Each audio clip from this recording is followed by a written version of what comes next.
পাথর হয়ে দাঁড়িয়ে আছেন জিয়ানলুইজি দোনারুমা। তার চোখের সামনেই তখন উৎসবের মাতম, কিন্তু সেই উৎসব নীল জার্সিধারী অন্য এক দলের। 4 বারের বিশ্ব চ্যাম্পিয়ন ইতালি তখন ধ্বংসস্তূপের উপরে দাঁড়িয়ে। উত্তর মেসিডোনিয়া বা সুইডেন নয়, এবার ঘাতকের নাম বসনিয়া ও হার্জেগোভিনা।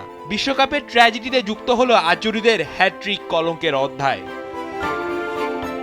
15 মিনিটেই ময়েজে কিনের ঠান্ডা মাথার ফিনিশ ইতালির গ্যালারিতে এনে দিয়েছিল স্বস্তি। টানা 6 ম্যাচে কিনের গোল যেন 12 বছরের বিশ্বকাপ বিরহ কাটার ইঙ্গিত দিচ্ছিল। কিন্তু ম্যাচের চিত্রনাট্য বদলে গেল 41 মিনিটে। লাল কার্ড দেখে মাঠ ছাড়েন আলেসান্দ্রো বাস্তোনি। তখন ধারাভাষ্যকারের সেই আশঙ্কাই যেন সত্যি হলো। বাস্তোনির লাল কার্ডই হয়ে দাঁড়ালো ম্যাচের টার্নিং পয়েন্ট। এডেন জেকোদের একের পর এক ক্রস আর 30টি শটের ঝাপটা আর কতক্ষণ সইবে 10 জনের ইতালি। অবশেষে 79 মিনিটে হারিস তাবাকোভিচের সেই সমতাসূচক গোল। 1-1 গোলের 1-1 সমতায় ম্যাচ গড়ায় অতিরিক্ত সময় ছাড়িয়ে টাই ব্রেকারে। 4-1 ব্যবধানে টাই ব্রেকারে ইতালিকে হারিয়ে বলকান অঞ্চলে দেশটি মাত্র 12 বছর পর বিশ্বকাপে ফেরার আনন্দে।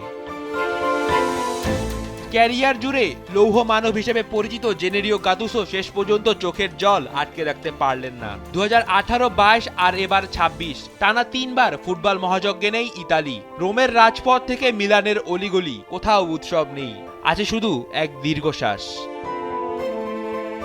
রাফিদ বিন ইসলাম, সময়ের আলো।